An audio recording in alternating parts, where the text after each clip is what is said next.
I want to bet on the Mavs, and then I have this sneaking feeling that, oh, Michael, you're going to be wrong here. But I guess the case for Minnesota is this, is that even though the Mavs are up 3-0, every single game in this series has been tied with like 5 minutes to play.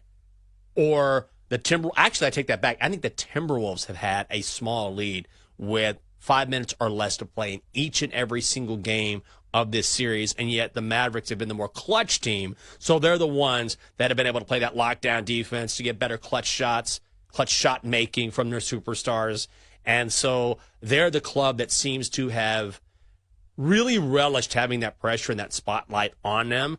But I will say that since Minnesota has been this close each and every single time, look, all they need is a bit of a better performance from Karl Anthony Towns. All they need is just maybe for Anthony Edwards to hit a shot or two, or maybe the Mavs miss a clutch shot, and all of a sudden we have a different series. Now we don't, but at least if we're talking about this one game, there's no question Minnesota has the talent to win this game. And there's no question they have the talent and been close enough to capture a game. I just feel like despite all those different factors and people going in on Minnesota, I see a lot of people betting on the Timberwolves in this game. The money is headed that way. For me, and I don't want to bet on this game, but I feel like Dallas goes for the jugular. Like they know they have the Timberwolves on the ropes. And we all know no team has ever rallied from a 3-0 deficit in any series ever in the NBA. So Dallas is going to advance. I'd be stunned if they don't. But I feel like they'll say, look, we got them right here at home. Let's not go back to Minneapolis and extend this series. We have them right where we want them. Let's go ahead and take care of business tonight. So I want to lean Dallas money line, but I see a lot of people going against me. I think my gut says take Dallas here because if this game is tied with 3 minutes left to play, aren't you going to feel a little nervous to back the T-Wolves in this spot where they have proven very untrustworthy? I don't know what Anthony Edwards is doing. I don't know what the rest of the team is doing, but they seem to lose their composure and they can't close it out. Even if you go back to Game 7 against the Denver Nuggets, it was Naz Reid, the sixth man of the year, who actually was the closer in that game. So it's not a team I really want to trust, but the line movement is concerning. So clearly people are thinking that I think Minnesota is going to make some adjustments. They gotta. The season's on the line. You have nothing else to lose. If you don't do it now, when are you going to do it? They were talking about on the broadcast with Charles Barkley saying, okay, you can't be thinking about the feelings of some of your players getting hurt. Because I think what they're talking about is Karl Anthony Towns. He has been downright bad in the postseason thus far. In his last 5 games from the three-point line, he is 4 of 32. You got to tell that man to stop making stop shooting so many threes when he's a big man. Maybe grab some rebounds. Maybe do some things in the paint because this is where the Dallas Mavericks have actually been owning this series in the paint, which is surprising when you see the matchup here. Like you got Rudy Gobert, you got Karl Anthony Towns. What are you doing? But still, I think it boils down to the trust in the final minutes of the game. Because not only do the Mavericks have Luka Doncic, they also have Kyrie Irving, who is making some circus shots down the stretch. So for me, I can't go against my gut.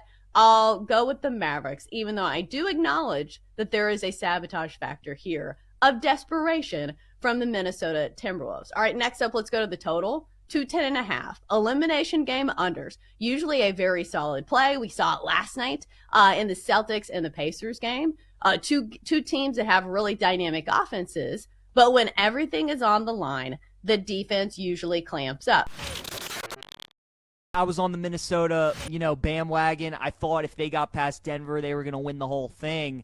And it's kind of funny, you think back to that Denver series and all 4 of their wins, they really never had to pull it out in the final 30 seconds, right? Like none of those games really came down to the wire. They were either blowouts or they were close maybe the last 5-6 minutes, and then Minnesota opened it up where they were up 9-10 points in the final minute, and it never really came down to crunch time and, a game-winning shot towards the end. So coming into this series against Dallas, you really didn't think about that and how there really wasn't a guy who was hitting big shot for them like the Nuggets had Jamal Murray in the first round against the Lakers, who had a couple of game winners. And we know how great Luka and Kyrie are in crunch time, and that has been the decider so far in this game. That, you know, these teams aren't that far apart, but the last 2 minutes have just been completely dominated by Dallas. It's kind of funny, guys, how both series, Eastern Conference Final and Western Conference Final, have kind of mirrored each other, haven't they? It's like Indiana, if those games were 45 minutes,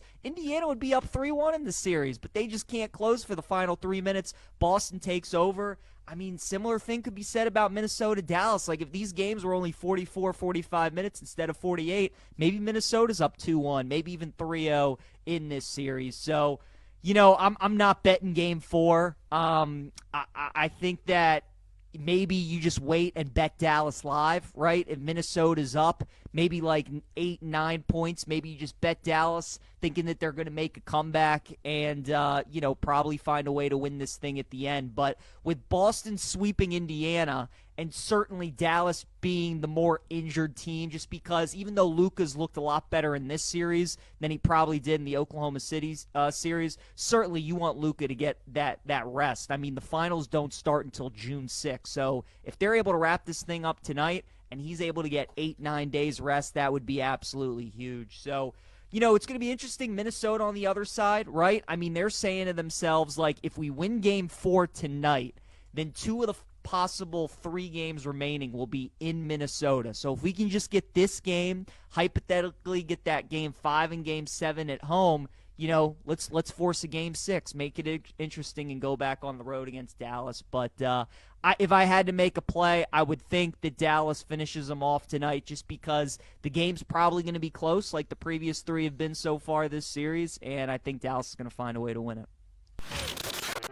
All right, best bet of the day for me is going to be the Brewers in the first 5 on the run line, -0.5 from -110 against the Cubs. This is banking off a Brewers offense that's quietly been one of the better offenses in all of baseball. Was kind of surprised to see the numbers. The Brewers, if you look at overall offense, have the 3rd best WRC+, the 4th best OPS, and if you're looking squarely in the first 5 innings, they're scoring the 4th most runs in the first 5 innings of play. Meanwhile, you look at the Cubs, they've been slumping as of late. 3 runs or fewer in 4 of their last 5 games. Cody Bellinger hitting like 200 over the last 7 games, and they have one of the highest strikeout rates in the month of May, sitting at the 4th highest rate in all of baseball, striking out 24% of the time. Last time around against the Brewers, just yesterday, only had 5 total hits and struck out 11 times.